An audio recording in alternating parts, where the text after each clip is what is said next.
신학은 고루하고 능력이 없는 것이다. 신앙은 지식은 없고 열정만 있다라고 합니다. 이 두 가지를 꼭 나누어야 할까요? 지금 이 시대와 교회에 신앙과 신학의 조화는 꼭 필요합니다. 신신의 그 조화의 57번째 시간 신정론 3부 지금 시작하겠습니다.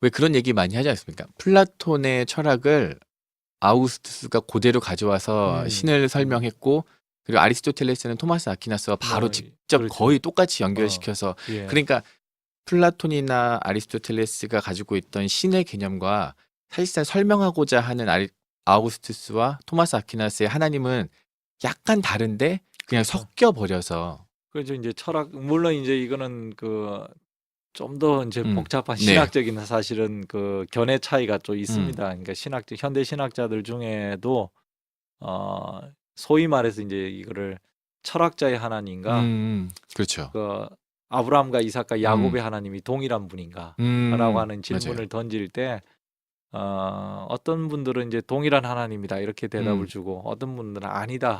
이제 예를 들면 파스칼 같은 사람은 이제 그 자기 그 죽으면서 남긴 그 쪽지 속에 네. 아브라함과 이삭과 야곱의 하나님은 철학자의 하나님이 아니다 이렇게 명시를 했고, 현대 신학자 틸리 같은 사람은 그 말을 다시 받아서 아브라함과 이삭과 야곱의 하나님은 철학자의 하나님이다 이제 이렇게 이야기도 하고, 또 몰트만 같은 사람 또 이 사이에 또 거리를 두려고 하고, 네. 신학자마다 견해는 좀 다른데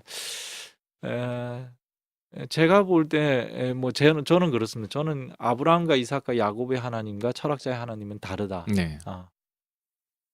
일단 설명하는 그 철학자들의 하나님의 그 설명 방식으로는 우리가 성서를 이해하기도 굉장히 어렵거니와 네. 실제로 우리의 삶을 이해하기도 굉장히 어렵다. 저는 이제 그렇게 봐요. 그래서 아까 이야기했듯이 이 예수님의 고난의 문제, 예수님의 삶의 문제 이런 것들을 우리가 깊이 신학 속에서 찾아야 되거든요. 네. 그러니까 예수님의 아버지 하나님, 예수의 아버지 하나님이 가장 기독교적인 하나님이실 텐데, 그 하나님과 철학자들이 설정했던 뭐 소위 제1원이라고 하는 모든 걸 결정하는 네. 존재하고 과연 동일시 될 수 있는가 하는 질문을 한번 던져볼 필요가 있지 않나. 맞습니다. 그 만약에 그들이 말했던 하나님 절대 변하지 않고 예정하고 그 안에서 오류가 절대 없는 하나님이 아까 말씀하신 것처럼 후회라는 단어 그리고 다 계획하셔서 멸망시키려고 했었던 이스라엘 백성들한테 돌아와라. 돌아오면은 내가 다시 너를 용서해주고 그렇죠. 너희들의 하나님이 되고 막 이런 구절들은 사실 100% 딱 맞아 떨어지지는 않네요. 어떻게 보면 이제 그 허위죠. 하나님 스스로가 이게 속임수를 쓰는 건데 어떻게 할지 다 알고 있는데 마치 모르는 것처럼 그런 이제 하나님 정직하지 못한 것 같고, 저는 이제 오히려 하나님이 우리 인간의 창조 세계 속에서는 우리 인간에게 자유를 부여하고 했기 때문에 저는 또 그게 사랑이라고 봐요. 자유가 없이는 사랑이 없거든요. 모든 게 다 결정돼 있으면 사랑할 수가 없어요, 사실. 내가 설령 그 하나님을 사랑한다고 하더라도 이 사랑이 이미 결정됐기 때문에 사랑하는 거라면 그건 진정한 사랑이 될 수가 없죠. 그쵸. 완전인 자유 속에서 내가 사랑할 수도 있고 사랑하지 않을 수도 있는데 내가 사랑해야만 그게 그렇죠. 진정한 사랑이고 네. 또 그렇게 관계를 해야만 그게 인격적인 하나님이지, 그러지 않고는 사실은 인격적인 하나님, 사랑의 하나님, 성서가 이야기하는 중요한 주된 개념의 하나님하고는 다른 그냥 운명의 신일 수밖에 없죠. 그렇죠. 운명의 신. 그러나 이제 우리가 성서 속에서 만나는 하나님은 그런 운명의 신, 모든 걸 다 짜맞추고 결정해 놓은 완전 무결한 그런 어떤 그 틀 속에 계신 하나님이 아니라 굉장히 자유로우면서 우리를 또 자유롭게 하고 또 우리에게 순수하고 자유로운 사랑을 요구하는 그런 분이기 때문에 그런 관점에서 이제 우리 지금 하고 있는 주제랑은 조금 거리가 있지만 그래야만 기존의 신학자들이 줬던 대답하고는 다른 대답을 우리가 찾아 나갈 수 있지 않을까. 저는 그래서 좀 연결시켜서 여쭤보고 싶은 거는 좀 그런 것 같아요.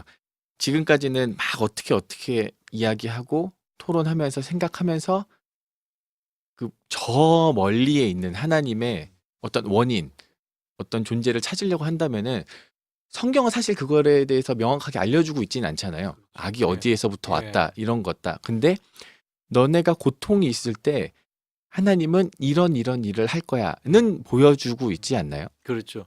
그러니까 막 말씀하셨듯이 이제 우리는 끊임없이 원인을 묻고 네. 이게 왜 어디서 음. 왔는가를 묻지만은 성서는 원인을 묻기보다는 그 앞으로 나아갈 방향을 이야기하고 있다 네. 이렇게 보거든. 이스라엘 아까 그 이집트에서 고난을 당할 때 거기에 이제 나타나신 하나님, 참 그 성서적인 하나님이라고 저는 보는데 네네. 내가 너희의 고통을 보고 듣고 네. 알고 너희를 구원하러 왔다. 음. 이제 다른 신들하고 다른 특징이 저는 거기에 있다고 보거든요. 네. 보고 듣고 알고라고 음. 하는 거는 우리의 고통을 공감하고 계시다는 거죠. 외면하거나 아무 무감정하게 뒷짐지고 있지 않고. 그리고 이제 모세에게 나타났을 때도 그 광야의 그 스네라고 하는 약한 가시떨기 나무에 불꽃으로 네. 이렇게 현존하셨는데 그 이제 여러 가지로 해석할 수 있지만 바로 그 이집트에 타오르는 고난 그 불꽃 그것을 상징할 수 있고 하나님 바로 그 가운데서 나약한 이 가시떨기와 같은 이스라엘 백성 그 안에 현존하고 있는 분으로 자신을 보여주고 계시다 이렇게 이제 저는 이해를 하고 싶은데 하나님은 우리가 고난 당할 때 사실 우리가 고난 당할 때 여러 가지 뭐 고난의 종류도 많겠지만 제일 그 가슴 아픈 것은 내가 아프다고 하는 사실을 아무도 몰라줄 때 그게 저는 우리 인간이 당하는 가장 큰 고통이라고 네네. 보거든요. 우리가 뭐 좀 아프면은 누구한테 말하잖아요. 네. 그럼 마누라한테도 말하고 그러면 이제 마누라 어이구 아프겠네 이래 해줘야 되는데 관심을 안 써줘. 그럼 그것 때문에 더 아프죠. 네. 이제 뭐 그와 비교할 바 안 되는 더 엄청난 고통이 우리한테 뭐 사람에 따라 다양한 고통이 있을 텐데 버림받는 고통, 아무도 알아주지 않는 고통 이게 제일 큰 고통인데 성서는 하나님이 그 고통에 함께 계신다는 거예요. 그래서 이제 그 책에 이렇게 쓰셨더라고요. 우선 102페이지와 3페이지에 그러니까 떨긴 나무의 불꽃은 그리고 하나님의 임재뿐 아니라 이집트에서 학대당하는 히브리인들의 고통을 상징한다. 제가 그래 썼네요. 예. 그래서 즉 하나님은 히브리인들의 고통, 자기 백성의 고통 바로 그 안에 계신다. 그러면서 이제 임마누엘의 하나님, 예. 우리와 함께 계신 하나님, 그리고 이제 103페이지에는 고통당하는 자의 곁에서 함께 계셨다. 이것이 성서의 대답이다. 예. 그러니까 고통이 어디서부터 왔냐, 그거를 명확하게 알리지는 않는다면 고통당할 때 그럼 하나님 어디 계셨습니까? 라고 물어봤을 때 네 옆에 있어. 예. 이게 성서의 대답이라고 예. 이렇게 쓰셨더라고요. 예. 제가 잘 썼네요. 근데 거기서 이제 제가 좀 하나 더 뭐 거기 또 있는지는 모르겠지만 금방 말씀드린 대로 함께 있다라고 하는 것 자체가 사실은 굉장히 큰 힘이 되거든요. 저는. 네.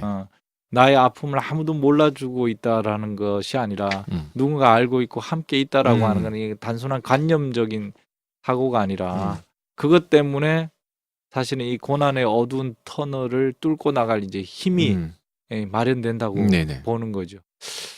그 최근에 읽은 그 책 중에서 그런 이야기가 있더라고요. 하나님이 십자가에서 침묵하시고 아무것도 안 했다. 네. 근데 이제 부정적이죠. 네. 십자가에 예수님이 달렸을 때 나의 하나님 어찌하여 나를 버리십니까 할 때 하나님은 아무 대답도 안 하셨고 네. 아무 일도 안 하셨다. 근데 아무 일도 안 하신 건 맞지만 그 책에도 하나님은 그런데 그 침묵으로 함께 하셨단 말이에요. 왜 하나님 하나님도 뭐라고 할 말이 없다는 거예요. 그 상황 속에 그 자신의 아들이 고통받는 그 상황 속에 네네. 하나님도 뭔가를 대답을 줘서 말을 해서 대답을 주기보다는 하나님 자신도 깊은 침묵 속에 그 고통에 같이 있었다는 거예요. 저는 이제 그걸 이분도 나랑 비슷한 생각을 했구나 이제 그걸 받아들이면서 아무것도 안 했다라고 하는 것이 우리가 생각하지 정말 아무것도 안 하는 것이 아니라 아무것도 안 하고 곁에 있는 것이야말로 때로는 더 큰 일을 할 수 있는 그런 발판을 제공한다. 그런 생각을 합니다. 전 그래서 이 책에 저는 말씀하시는 어떤 신정론 아니면 어떤 고통에 관련된 내용 중에 전 이게 좀 되게 많이 와닿았었어요. 그러니까 하나님은 고통의 원인을 해명하시는 분이 아니며 고난을 원천적으로 제거하시는 분도 아니다. 오히려 성서가 계시하는 하나님은 고난을 딛고 이겨낼 힘을 주시는 분이다. 아유, 그러니까- 잘 뽑으셨네요. 그러니까 그 원인을 해석하기보다는 곁에 네. 계시면서 그 고통 가운데 한 걸음 더 나아갈 수 있는 힘을 주시는 게 이제 하나님이라는 거죠. 제가 이제 좋아하는 이게 뭐 성경 구절 중에 제가 이제 학생들이 찾아오면 늘 같이 나누는 성경 구절이기도 합니다. 네. 그 우리가 잘 아는 시편 119편에 주의 말씀 내 발의 등이요 내 길의 빛이다. 내 발의 등, 이 등, 내 길의 빛 이거는 멀리 비추는 빛과 등이 아니에요. 네. 바로 들고 한 걸음 가면 그만큼 보이는 빛이에요. 옛날 네. 호롱불 네. 같은.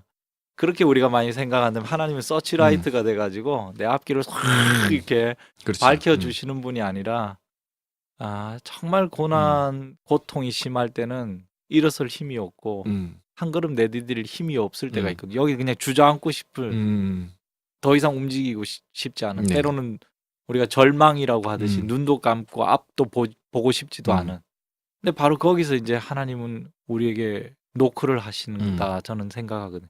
하나님 노크를 해가지고 창문을 열어주시면서 한 걸음 걷게 하시죠. 그럼 한 걸음 걸으면 그만큼 또 열리는 거예요.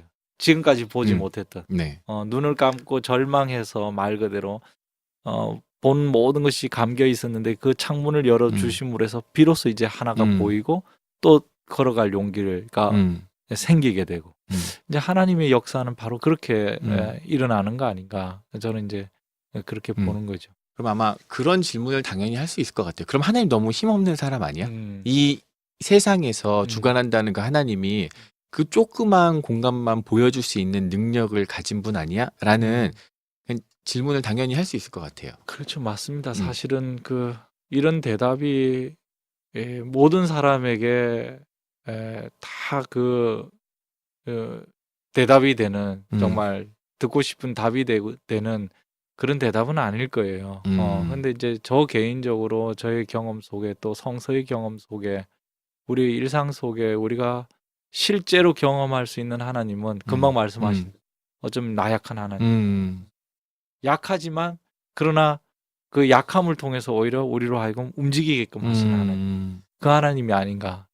그래서 무지막지한 힘으로 예를 들어 하나님 무지막지한 힘으로 우리가 영화 속에 나오는 슈퍼맨이나 뭐 스파이더맨이나 뭐 어벤져스나 이런 것처럼 뭐 확 뒤집어 엎고 이랬으면 좋겠는데 성경의 하나님 그렇게 하지 않더라고요. 성경의 그렇죠. 하나님은 우리가 금방 이야기했듯이 나사렛 예수가 고난받고 그 속에서 부르짖을 때 하나님 그렇게 하지 않았거든요. 갑자기 거기서 변신해가지고 뭐 십자가를 맞아요. 로켓으로 만든다든가 뭐 이렇게 하면 좋은데 하나님은 그런 분이 아니라 그 침묵 속에서 그 고통에 가까이 계시면서 이 고통을 통해서 뭔가를 또 다시 주시는 거죠. 나약한 모습 속에 저는 하나님이 강한 모습이 있지 않나 그런 생각을 합니다. 맞습니다. 그러면서 좀 되게 정직하시게 책의 한 말미에는 그렇게 쓰셨어요. 모든 고통과 원인 그리고 어떤 악에 대한 근본적인 대답은 모른다라고 규정을 아예 하셨어요. 그렇죠. 그렇죠. 사실은 이거 이제 우리가 말은 쉽게 고통, 고난 이렇게 표현하지만은 그 색깔, 무게 사람마다 다 다르고 또 이제 뭐 이 형이상학적으로는 아까 말했듯이 뭐 도덕 네. 악이니 자연 악이니 뭐 형이상학 악이니 이렇게 하지만 그런 악만 있는 것이 아니라 그런 범주하고는 또 다른 우리 사회 구조적인 악도 있잖아요. 네. 예기치 못하게 그냥 내가 우리 한국 땅에 태어나서 또 당하는 고통이 있을 테고 내가 또 이런 상황에 처했기 때문에 내가 원하지 않았는데 당하는 고통이 여러 가지 고통이 있는데 사실은 이제 우리가 고통의 원인을 알 수도 없거니와 네. 고통의 원인을 굳이 규명하는 것 자체도 사실은 그 고통을 음. 극복하는 데는 도움이 안 된다. 네, 저는 그렇게 보고요. 그리스도인으로서는 어떤 태도를 취해야 되는가 생각. 고통의 짐을 나눠지는 거. 고통의 원인을 규명하려고 하기보다는 고통당하는 자와 함께 그 음. 고통의 짐을 나눠질 때 음. 그때 비로소 배우는 게 음. 있을 것 같아요. 교회에서 제가 자주 쓰는 말 중에 음. 하나가 힘든 사람한테 가서 제일 먼저 하자는 말은 기도하자예요. 아하. 그러니까 정작 정말 힘든 사람한테 가서 짐을 들어주거나 음. 아니면 정말 먹을 게 없으면은 먹을 걸 사줄 생각은 하지 않고 음.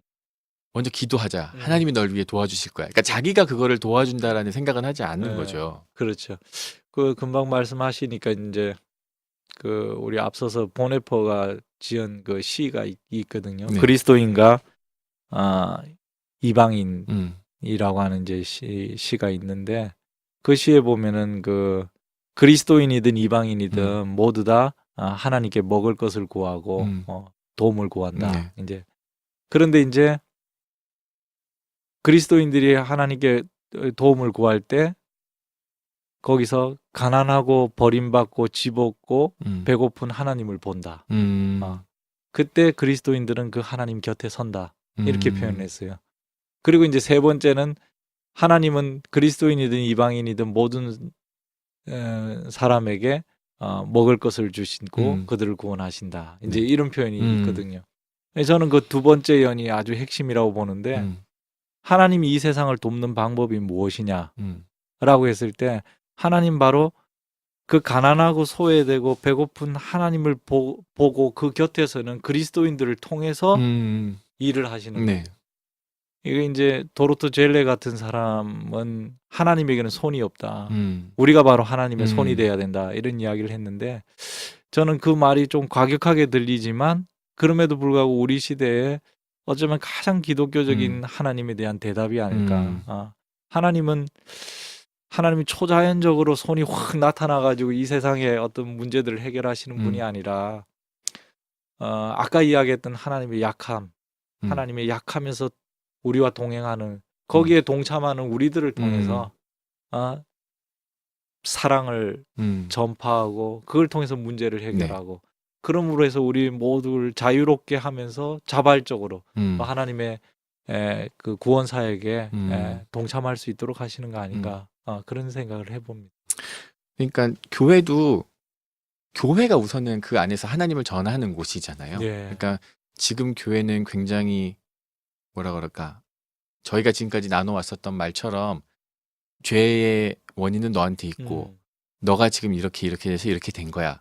혹은 이거 잘 견디면은 나중에 큰 복이 있을 거야. 아니면은 너가 이 고통은 뭔가 교훈을 위해서 하나님께서 주시는 거야.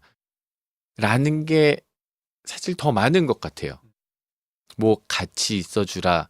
혹은 옆에 있는 지체들하고 하나님이 너를 통해서 일하실 거니까 너가 직접 가라. 이러는 말보다는요.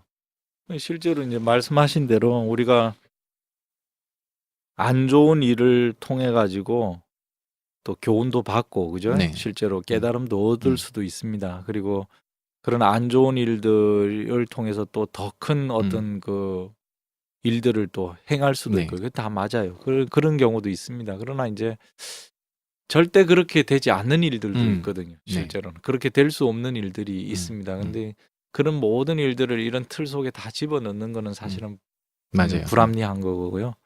우리 기독교인의 입장에서는 그런 어떤 대답을 섣불리 주는 것이 우리의 역할이 아니고 그건 어쩌면 하나님이 그분에게 고난당하는 그분에게 직접 들려주실 말씀이죠. 네. 우리는 오히려 그 욥의 친구들이 제일 처음 욥을 찾아가서 함께 울어줬거든요. 네. 한 일주일간. 그게 우리 그리스도인들이 해야 될 일인데 말씀하신 대로 우리가 이제 그런 일을 하기보다는 사실 뭐 요즘 식으로 하면 청승맞죠. 요즘은 울고 뭐 슬퍼하고 이런 것이 없고 막 기쁘고 까불고 즐겁고 네. 이런 것만 좋아하니까. 근데 사실은 교회는 울음이 있는 곳이어야 되고 그런 아픔이 있는 곳이어야 되고 그런 아픈 사람들이 서로 아픔을 서로 나누면서 위로를 받는 그런 곳이 돼야 되지 않나 그런 생각을. 네. 교수님께서 그 책 그날 하나님은 어디 계셨는가 이 책은 이제 거의 마지막 챕터 쪽에 가보면은 이제 세월호 이야기가 이제 나옵니다. 그 내용을 같이 좀 나눠 주셨으면 좋겠어요. 사실 이제 세월호 사건은 우리 시대에 뭐 아까 앞에 말했던 서구의 아우슈비츠처럼 아우슈비츠는 사실 우리의 경험하고는 조금 멀리 떨어져 네. 있기 때문에 이걸 상징적으로 생각하지만 세월호 사건은 우리가 이제 다 같이 보고 안타까워하고 네. 또 정말 그 속에서 또 하나님께 대한 질문을 던졌던 그런 사건이기 네. 때문에 우리 신학에서 또 신앙인들에게도 아주 중요한 사건으로 각인이 된다. 저는 그렇게 보고요. 특별히 이제 우리 그리스도인들은 첫째로는 그리스도의 십자가 사건이 항상 중심에 있고 네. 그와 유비적으로 이 세월호 사건을 우린 또 십자가 사건의 틀 속에서 같이 한번 볼 수가 있지 않나 이제 네. 그런 생각을 합니다. 저는 개인적으로 이제 세월호 사건, 그러니까 우리가 뭔가를 이제 앞으로 이제 신학을 할 때는 바로 이 세월호 사건에 있었던 그 여러 가지 맥락들, 그것들을 좀 중심으로 해서, 네. 과연 내가 내는 대답이 여기에 합당한 대답이 될 수 있는가라고 하는 그런 어떤 경험의 그 척도로 네. 삼을 수 있어야 한다, 이렇게 보고요. 세월호는 이미 지나갔지만 사실은 우리는 어떤 면에서는 세월호 이후의 신학이 아니라 세월호 안에 네. 머물러서 신학을 하고 있는 건 아닌가 이제 이런 생각도 개인적으로 좀 해보고 있고요. 네. 그러니까 그런 것 같아요. 세월호를 마주했었을 때 정말 일반 사람들, 믿는 자들이 아니었을 때 공분했었던 것 중에 하나가 그런 거 있잖아요. 세월호 사건이 마치 다른 사람들에게 기회를 주고자 하나님이 뭐 침몰시켰다라는 이야기들 하든지 혹은 너무 말도 안 되는 이유를 그렇죠. 또 교회가 그 변명을 하는 거를 보고 나서 사람들은 더 분노했었던 것 같아요. 허무맹랑한 생각이죠. 사실은 그런 네. 생각은 참 허무맹랑한 생각인데 이제 세월호 사건에서 우리가 이제 생각해 볼 수 있었던 거는 참 우리가 무기력하다라고 하는 네. 네. 그러면서 이 무기력 가운데서도 그럼 우리가 어떻게 또 그 때문에 상처받고 고통당한 사람들을 어떻게 도와줄 수 있을까? 네. 어떻게 함께 할 수 맞습니다. 있을까? 그런 면에서 교회가 상당히 저는 그래도 물론 부정적인 형태의 교회들도 있지만 네. 또 교회 나름대로의 어떤 해답을 좀 음. 또 찾고 어떤 길을 모색하지 않았나 이런 생각을 좀 합니다. 그래서 이제 뭐 광장에 천막도 짓고 또 거기에 같이 예배 처소도 만들고 또 그분들 하시는 일에 또 동참도 동참하고. 하고 또 같이 예배도 또 드려주고 네. 그분들이 교회를 사실 가기도 힘들어요. 그렇죠. 왜냐하면 네. 이제 기독교인들 중에 교회를 가더라도 금방 말씀하셨던 그런 이상한 또 네. 시각으로 보는 사람도 있고 또 본인들을 또 그렇게 좀 특별하게 또 생각해 주는 것도 부담이 네. 되고 또 본인들 속에 있는 그 질문들 사실은 그거는 우리가 어떻게 말로 하기가 좀 어렵거든요. 네. 우리가 이제 뭐 옆에 있는 사람이 대답해 줄 수 있는 정도의 그렇죠. 내용이 그렇죠. 아니니까요. 예, 뭐 부모를 잃으면 흙에 묻지만 자식을 잃으면 가슴에 네. 묻는다고 이제 그런 세월이 굉장히 많이 필요하고 굉장히 많이 그 가슴 아파하는 오히려 그 아파하는 것을 통해서 치유가 될 수 있는 것이지 누군가가 섣불리 눈물을 닦아주고 위로의 말 한다고 해서 되는 건 아니거든요. 네. 그럴 때 그래도 교회가 옆에 좀 뭐 미약하지만 네. 같이 머물러 있었다고 하는 거 그것이 우리 한국 교회에는 굉장히 그래도 소중한 그 추억이고 경험이 아니었나 이런 생각을 해봅니다. 교수님하고 나눈 이야기를 토대로 잠깐 좀 세월호 당시 생각을 한다면 그냥 옆에서 함께 울어주는 것이었으면은 예. 그게 해야 되는 일이 아니었었을까. 정답을 주고 뭔가 다른 이야기보다는 우리 입장에서가 아니라 당시 부모님들의 입장에서 우리가 해야 될 일들을 그냥 가만히 옆에서 하는 것은 아니었을까라는 생각을 좀 해보네요. 그래요. 지나고 나니까 이제 누가 그 성경 말씀을 생각했는지 모르겠지만 그 로마서 12장에 네.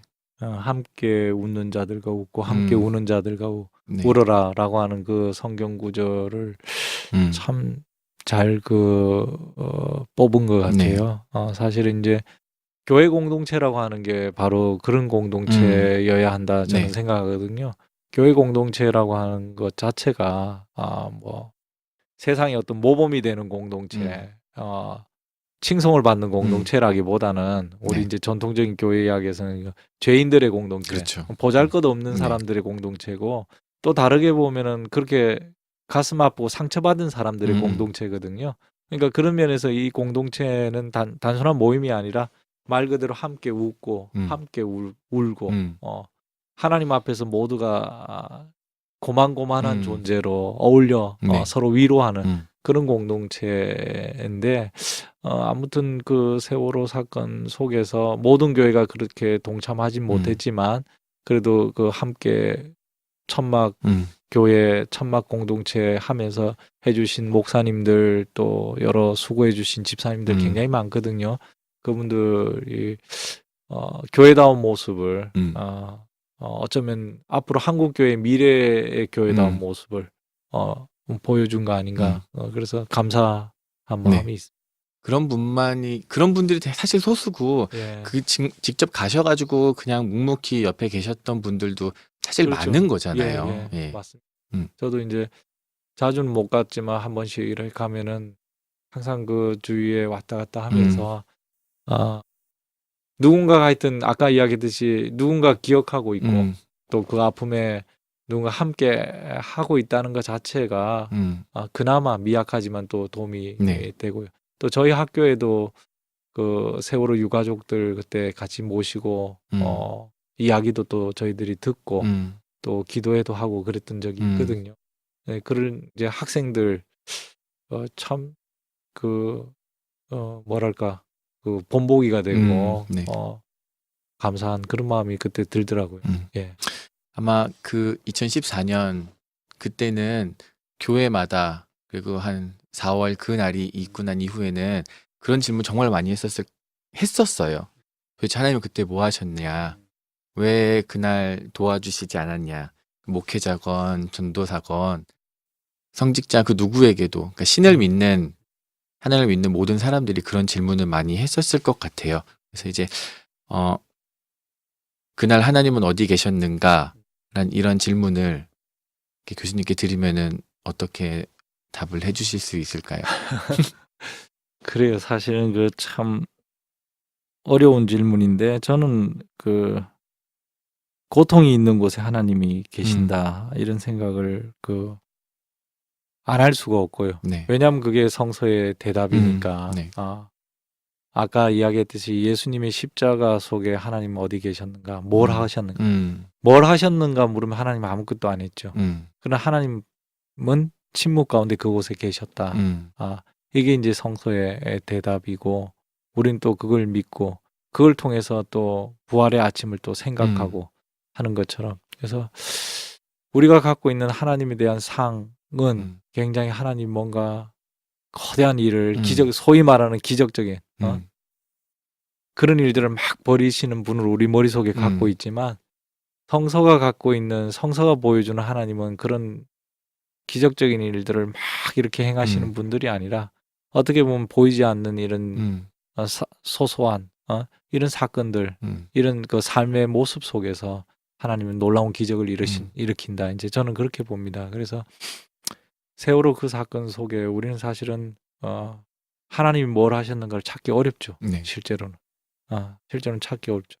그러나 하나님은 그곳에서 분명히 함께 예수 그리스도와 같이 하셨던 것처럼 함께 슬퍼하고 울고 계셨고 함께 아파하고 계셨고 네. 그 아픔의 소리를 들은 그리스도인들은 또 거기에 동참하게 되는 것이고 그런 일을 우리가 할 수 있지 않나 이렇게 보는 거예요.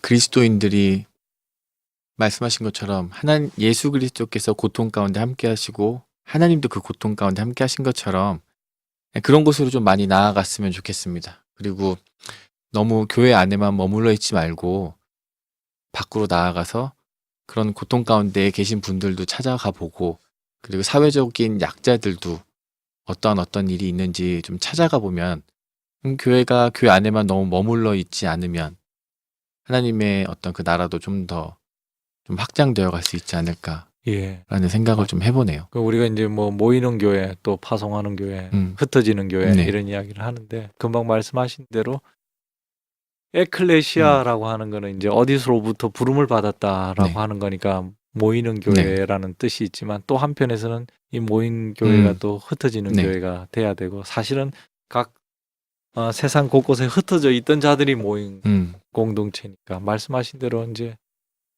그런 그 흩어지는 교회의 모습을 우리가 또 회복할 필요도 있지 않나. 네. 아유, 교수님 오늘 나와주셔서 너무 감사하고 저희가 좀 더 많고 다양하게 예. 좀 하나님을 봤으면 좋겠어요. 예전에 내려왔던 것처럼 네. 너무 도식화돼서 A가 B니까 하나님은 C일 거야. 이게 아니라 다른 정말 수많은 도식이 있고 그걸 또 알아가는 기쁨이 있다라는 예. 거를 또 그 중에 하나를 오늘 알려주셔서 너무 감사하고 또 하나님, 그 고통 가운데 계신 예. 그 하나님을 저희가 더 많이 알아가는 네. 그런 저희 그리스도인들이 됐으면 좋겠습니다. 예, 감사합니다. 감사합니다. 네.